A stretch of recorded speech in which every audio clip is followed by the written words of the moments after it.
Hello guys, good morning. Si Inday Lu nagpagwapa. Asa ka ni siya padulong? Well, na-invite man ta og nasuguan ta no sa opisina para magkadag og lecture. Pero gwapa kay ta diha, bitaw.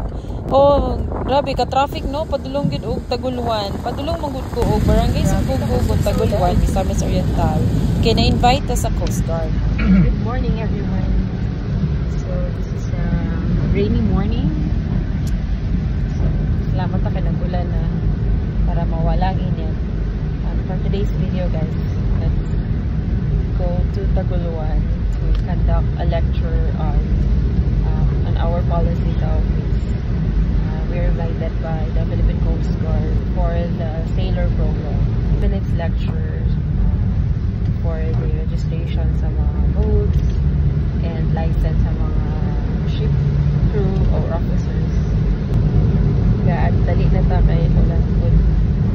Late na ta. Thank you for watching guys.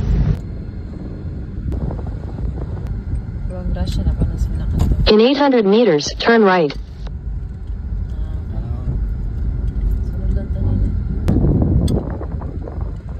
Sada kay ni kay ano namin convoy.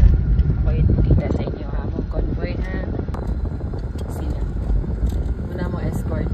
Oh, grabe social guy na.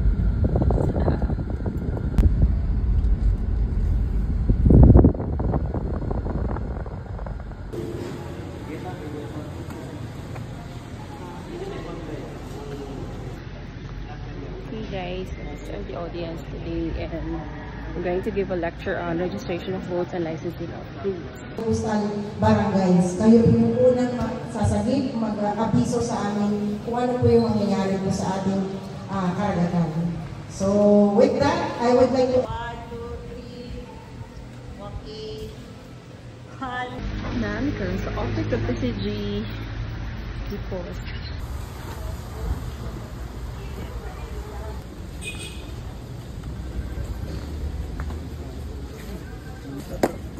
Ano yan? Babay? Oh, babay.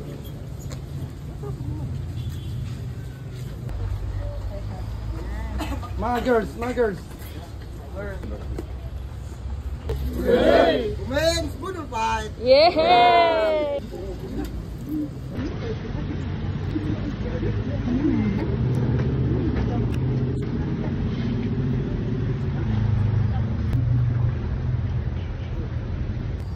Ilang schedule available is dili tugma. 10 and 18 lang ang available sila map. And 18, 19 ang hihatag nila ang PA. So doon ka bigay nilang ano. Kasi bang kailangan natin yung grupo. Saan? Virus bugo. Alright, nahuman rigid akong activity. Magana mag-isubok no pag mag-camera na bitaw nahuman na akong gibuhat my agenda for this morning. I've done already my part as lecturer, and then it was a safe boating program by PCG for smart sailors. Daghan kog nakatunan sa mandato sa PCG. I've also gained a lot of new kanang connections. So ana maginang kinabuhi no, you need connections. Ay matapin to war agtag. It's so hot there pero hindi na maginarte kay Pilipino ta dapat maanat sa init. So after sa lecture, nagikulbaan ko sa lecture kay kanang I have only 10 minutes left na lang para mag 12 o'clock. So, di ba, ginabit mo ang time at the same time, you don't want to compromise the content of your lecture. So, after sa lecture dito sa Sugong Kogon, we proceed sa office sa Coast Guard, Taguluan Station. Have lunch with them. The last time nga nag-attend ko Budol Fight was our activity sa office, and I could remember during sa akong high school time nga nag CAT officer ko nga budol gina permit camaraderie o camaraderie. Kumusta ako feeling today? I'm super full kay grabe akong kaon, dili na nimo masukod ang imong kanang kaon bitaw sa Budol Fight. And then some of the kato mga men and women sa PCG kakaulaw sila sa ako aben was nakabalong ako sugbod ko mukhaon, di ba?